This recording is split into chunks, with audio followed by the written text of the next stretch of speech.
Investigators examining the sinking of the Russian cargo ship Ursa Major in the Mediterranean Sea have identified a 50 by 50 centimeter hole with inward torn edges, fueling suspicions of sabotage. The ship sank earlier this week after 3 explosions struck its starboard side. The hole, located above the waterline and surrounded by scattered debris, points to external damage likely caused by an explosive device, Russian state-owned media reported. Oberon Logistica, the ship's owner and a firm tied to Russia's defense ministry, called the incident an act of terrorism. Experts noted that the torn edges of the hole were consistent with a force applied externally, intensifying concerns of a deliberate attack. The hole's position 15 to 30 centimeters above sea level has also drawn scrutiny for its precision suggesting advanced planning. The 142-meter vessel, capable of carrying 9,500 tons, was transporting 2 380-ton cranes for Vladivostok. It sank 67 miles off Spain's coast and 45 miles from Algeria. The ship's deck was littered with fragments from the explosions, reinforcing sabotage theories. Oberon Logistica's terrorism claims come amid increased pressure on Russian shipping routes. The company and its fleet have been under U.S. sanctions since 2022 due to their military affiliations. However, Moscow has refrained from naming specific actors behind the incident. Ukrainian officials, while denying involvement, have highlighted vulnerabilities in Russia's maritime operations. Any confirmed attack outside the Black Sea would represent a significant escalation in the ongoing conflict. This incident follows recent challenges for Russia's shipping industry, including the sinking of an oil tanker in the Black Sea. With sanctions and security risks compounding, the sabotage allegations surrounding the Ursa Major underscore the growing perils for Russian logistics. And now we are coming to a question.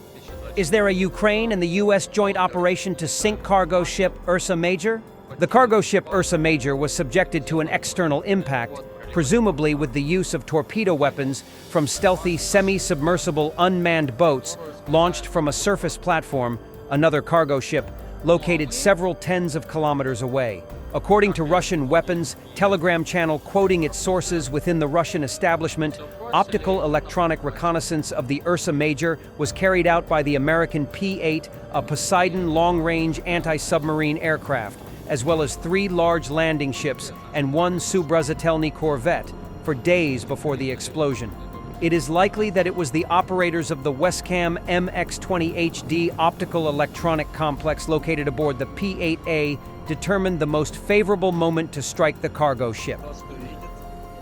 Russian bloggers believe that if Ukrainian intelligence, who else, is behind the sinking of the Russian ship in the Mediterranean, it highlights a complete failure of Russian intelligence services.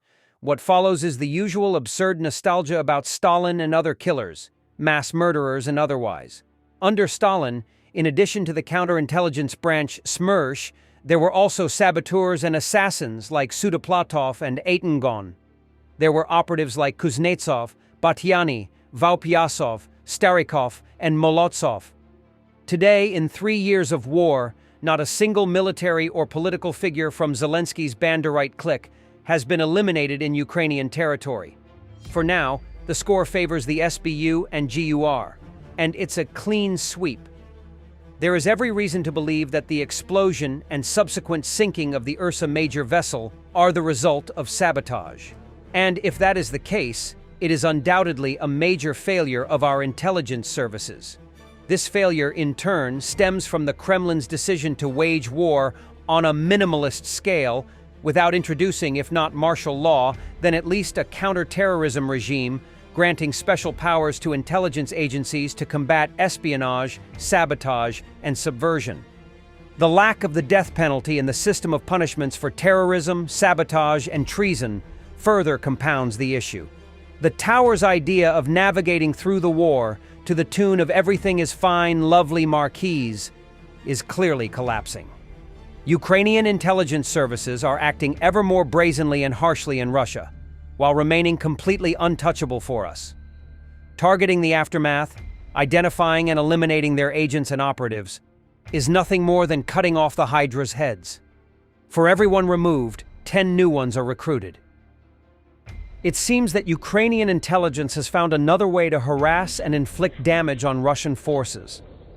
Russian soldiers have reported encounters with unknown individuals posing as volunteers.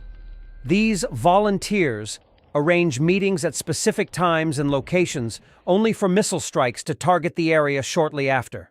This strategy of using decoys and misinformation is crucial for Ukraine's asymmetric warfare tactics. By luring Russian forces into missile strike zones, Ukraine maximizes the impact of limited resources, striking high-value targets with precision. It disrupts Russian operations, lowers morale, and forces commanders to second-guess local interactions, creating paranoia and reducing trust. This approach not only inflicts physical damage, but also weakens Russia's ability to operate efficiently, giving Ukraine a tactical edge without direct confrontation. Pensioners in Russia, meanwhile, are also creating a holiday spirit, though a slightly different one. They set cars on fire, blow up ATMs, and launch fireworks and firecrackers in shopping malls, all apparently after some strange phone calls from Ukraine.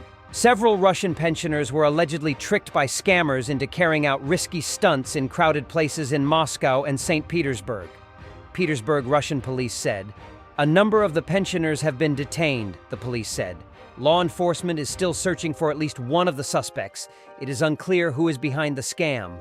One incident took place at the Fort Shopping Center in northeastern Moscow. The building was evacuated following a small explosion in the public services center located there.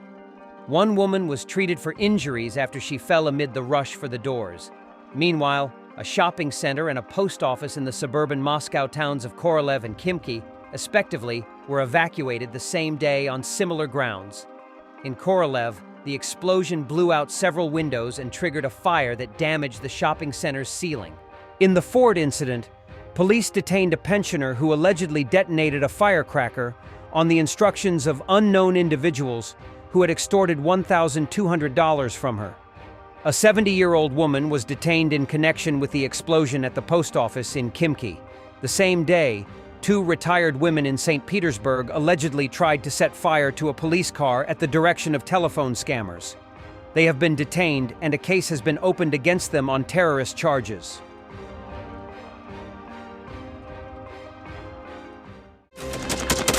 Thanks for watching, and don't forget to subscribe.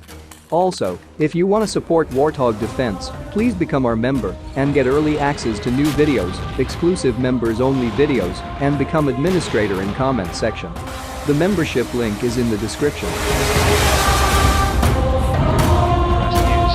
every day. We had a guy last week, it's 6 rescues in 6 days.